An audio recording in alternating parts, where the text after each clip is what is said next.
This car here, it really did start from nothing. How long did it take to make this car where it is today? Good 5 years in the making. What do you do to afford to build a car like this? So right here, you can see the car that we are filming today.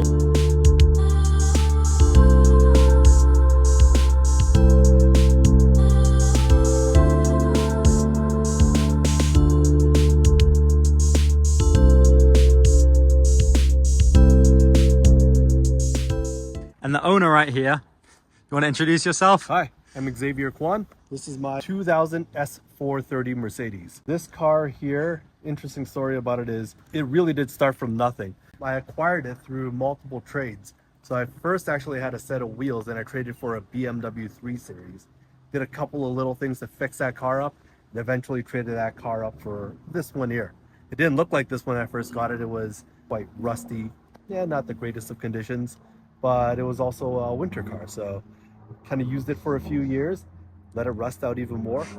And then eventually just decided, hey, you know what? I could either do something with the rust, cut it out and fix the car. And at that same time, I'm saying, let's go wide body on it. Is this metal then, the wide body? Yeah, it's full metal. Wow. Full metal wide body. Actually, when you look at it, it looks like a factory car. Yeah. Factory fenders. But what most don't realize is the fender line on this car and how it's actually styled from the factory. It makes it look like the wheel's not centered. So when we did the fender flares, we readjusted and repositioned everything. So it centers the wheels in the arches when it lowers. It's all kind of framed around these wheels. The style of this car has been kind of an interesting journey as well. It's really a European car with a lot of Japanese touches to it. Like Yeah. the wheels on the car are Junction Produce. It's a company out of Japan. Does a lot of VIP style body kits and wheels. Even these wheels. We were in San Diego on a family trip and I saw these wheels pop up on Craigslist at the time. And you know, you're on a family vacation, who has time to go pick up wheels but a wheel? Yeah. Myself. So you got them. Got them, picked them up, rented a car, put the family in the car, bought the wheels, packed 4 wheels in the back with a 2-year-old, went to FedEx and shipped them back up to Calgary. Elements of VIP inside. What was your inspiration for this car? Was it just to make an S-Class as VIP style? For those that don't know what a VIP style is, it started in Japan in the 90s and 80s, where they would take big S-Class body cars, Lexus LSs, lower them, put wheels on them, make the interiors super fancy to kind of look like gangsters. S-Class VIP style, and keeping it simple.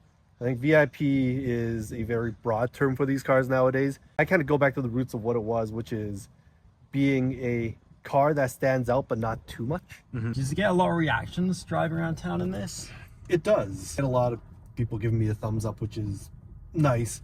I mean, I really built it for myself, but it's kind of cool to see other people enjoying it too. How much money would you say you've invested into this in total? I think I probably invested about 20,000. All in all, it's a pretty good budget for all that I've done to it. It's not overspending, and I try to watch my money and how I spend it as well, and not just throw every dime that I have at the car. So did you personally make the wide body and install the air, or did you take it to a shop? No, I took it to a shop. The shop, it's actually a relatively unknown shop. It's called Your Local Auto Body Shop. So I found out about these guys because my mechanic, he owns a huge, different, wide variety of cars, from Mercedes to Bentleys to Rolls Royces, and he swears by this shop, and it's the only place he takes his cars. So you plan on keeping this car the rest of your life, passing it down? I'll keep it for the rest of my life for sure.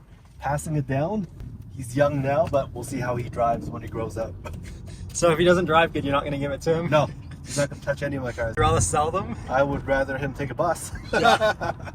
Good point. For those wondering, what do you do to afford to build a car like this? So I just hold a pretty regular job. I work as a human resource person. Oh wow. So what does that entail? So I help companies manage their people with their management and leadership teams to help them run their businesses. So some think of HR as the hiring people and the firing people.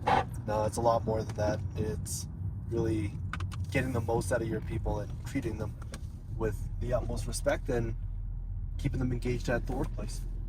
Do you enjoy what you do? I enjoy what I do. Wow. This thing is probably the cleanest S-Class of this era I've ever seen. Nobody modifies these, like you said. Nobody touches them. And now that I've kind of played with this one, it's kind of fun to see others kind of joining this modifying of this type of an S-Class, the W220s. There's more and more out there now, which is great to see. Is the suspension literally Mercedes OEM, or did you put an air system in it? It's a Mercedes OEM suspension system. Like anything air ride, it's basically just a suspension with airbags on it. So the fun of figuring out this suspension was, okay, well, I could swap it all out or make what I have work. So the factory airmatic system is still in this car. Factory air ride is still in this car. But I bypassed all the management system with an aftermarket system, which is airlift. And now I have full height control for this vehicle. So when we open the trunk, you'll kind of see how all of it works. Oh wow, this is clean. So the air tank back there holds all the air for the suspension. You got the compressor sitting in the trunk, as well as the air management itself. And then I have a controller inside the vehicle that allows me to control all the air height. Yeah, because sometimes you'll see the S-Classes when they like collapse, Yep. and they're just sitting like this on the ground. Yep. Those cars, unfortunately, there's no button to raise them back up, whereas this one does. Have you changed the bumpers on this car, or is that OEM? Bumpers are OEM. There is a lip kit on this car from front to back that's been molded to the vehicle. So it looks like it's factory. And even like little details on the fender itself. So the fender line here where it meets up with the bumper, this was all pulled out just so it matches the whole rear quarter. So that way it, again, just looks as factory as possible. How long did it take to make this car where it is today? This has probably been a good 5 years in the making. What would be your final piece of advice for somebody that loves this car and wants to have something like it one day? I don't think it costs a lot of money to do modifications. It doesn't always have to be that way. You can find people, you can find ways to modify your car, but do it right. Do it once and do it right, and always have a vision going into it, otherwise you're going to waste a lot of money. Yeah, it's very easy to waste money building cars. Oh my goodness.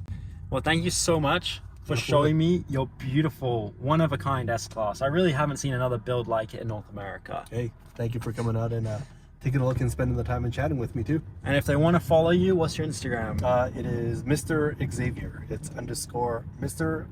Xavier. All right, there you go. You can follow him right there, see the rest of his cars, because you've got 2 more actually. I do. So if you want, go follow him. Thank you guys for watching this video. Remember, never ever quit. Keep going, whatever your goals are, whatever your dreams are. The only way you won't achieve them is if you quit. So just don't stop, keep going, and follow and subscribe to see more people and their cars in the next video. Bye.